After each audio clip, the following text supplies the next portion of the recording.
Prosecution ಅಷ್ಟು ನಡೀತದೆ. ಈಗ ಮ್ಯಾಟರ್ಸ್ ಇನ್ ದ ಕೋರ್ಟ್. ನಮಗೆ I am very confident. So ನಮಗೆ ನ್ಯಾಯ ಸಿಗುತ್ತೆ ಅಂತ ನಾನು very confident. We have to wait and watch. Sir, ಈಗ ಮಾದಾಯಿ ವಿಷಯದಲ್ಲಿ ರಾಷ್ಟ್ರೀಯ ವನ್ಯಜೀವಿ ಮಂಡಳಿ ತಿರಸ್ಕಾರ ಮಾಡಿದೆ. ಅದನ್ನು ನಾವು ಈ ಕಡೆ ಒಂದು ನೀವು ಕೇಳಿರ್ತಕ್ಕಂಥ ಪ್ಯಾಟಿಯವರೇ, ನೀವು ಕೇಳಿರ್ತಕ್ಕಂಥ ಪ್ರಶ್ನೆಗೆ ಅದಕ್ಕೆ ಕೊಟ್ಟಿದ್ದಾರೆ ಇದಕ್ಕೆ ಕೊಡಬಾರ್ದಂತ ನಾವು ಹೇಳಲ್ಲ. ಈಗ ಕೊಟ್ಟಿದ್ದಾರೆ ಕೊಡಲಿ, ಇದಕ್ಕೆ ಯಾಕೆ ಕೊಟ್ಟಿಲ್ಲ ಅಂತ ಕೇಳ್ತಕ್ಕಂಥ ನಮ್ಮ ಪ್ರಶ್ನೆ ಇದೆ. ಅದು ನೀವು ಕೇಳಿಲ್ಲ ಪ್ರಹ್ಲಾದ್ ಜೋಶಿ ಸಾಹೇಬರಿಗೆ. ಅಲ್ಲ ಸರ್, ಈಗ ಮೋದಿ ಅವರು ಕೂಡ ಆ ಕರೆಂಟ್ ಇದಕ್ಕೆ ಸಂಬಂಧಪಟ್ಟಂಗೆ ಪತ್ರ ಬರೀತಾರೆ, ಮಾದಾಯಿಗೆ ಯಾಕೆ ಎಂಟರ್ ಆಗೋದಿಲ್ಲ? ನೀವು ಅದನ್ನ ಕೇಳ್ಬೇಕು, ನೀವು ಕೇಳ್ಬೇಕು, ನಮ್ಮನ್ನು ಅದೇ ಹೇಳ್ತಿರೋದು. ನಮ್ಮ ಆನ್ಸರ್ 10 ವರ್ಷದಿಂದ ಬರೀ ಇದೇ ನಡೀತಿದೆ ಇಡೀ ದೇಶದಾಗ ಅಂತ ಹೇಳ್ತಿರೋದು.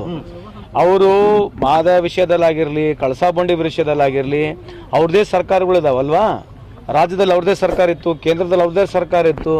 ಎಲ್ಲ ಬಂದು ಭಾಷಣಗಳು ಬಿಗಿದೋದ್ರು, ವರ್ಕ್ ಆರ್ಡರ್ಗಳು ತಂದರು, ವರ್ಕ್ ಕೆಲಸ ಮಾಡಿದ್ರು. ನೀರಿನ ವಿಷಯ ಬಂದಾಗ, ಕರ್ನಾಟಕ ವಿಷಯ ಬಂದಾಗ ಯಾವ ರೀತಿಯಾದ ಮಲತಾಯಿ ದುರ್ವಣೆ ಆಗಿದೆ ಅಂತ ತಮಗೆಲ್ಲ ಗೊತ್ತಿದೆ. ಅದೇ ಪ್ರಶ್ನೆ ನಾವು ಕೇಳ್ತಾ ಇರ್ತಕ್ಕಂಥದ್ದು, ಯಾಕೆ ಮಾಡ್ತಾ ಇಲ್ಲ?